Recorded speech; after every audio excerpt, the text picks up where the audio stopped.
High, আজ মাটি দিয়ে তৈরি করলাম একটি জবা ফুল, যা মা কালীর ভীষণ পছন্দের একটি ফুল।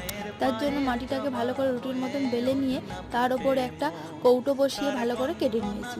গোল শেপে কাটা হয়ে গিয়ে আমি তার উপরে একটা মাটির রিং বসিয়ে অ্যাটাচ করে দিয়েছি। দেখো আমার মাটির থালাটা তৈরি হয়ে গেছে, ছোট্ট মানে একটি থালা তৈরি করেছি। অন্যদিকে আমি মাটিটাকে রুটির মতন বেলে 5 পাপড়ি যুক্ত জবা ফুল তৈরি করব, তাই 5টা পাপড়ি কেটে নিচ্ছি। আমার 5টা পাপড়ি কাটা হয়ে গেছে, তারপর একসাথে পরপর অ্যাটাচ করে দিলাম। তারপর একটি পরাগদণ্ড তৈরি করে আমি মাঝখানে অ্যাটাচ করে দিয়েছি। পরাগদণ্ড শেষে কিছু আমি পরাগ রেণুও দিয়ে দিয়েছি। আমার চ্যানেলে কেউ যদি নতুন ভিডিও দেখে থাকো, চ্যানেলটা সাবস্ক্রাইব করে দিও।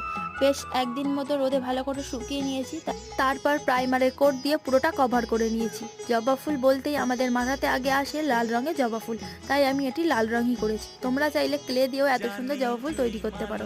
মা কালীর পছন্দের এই জবা ফুলটি ভালো লাগলে লাইক করে কমেন্টে জয় মা কালী লিখে যেও।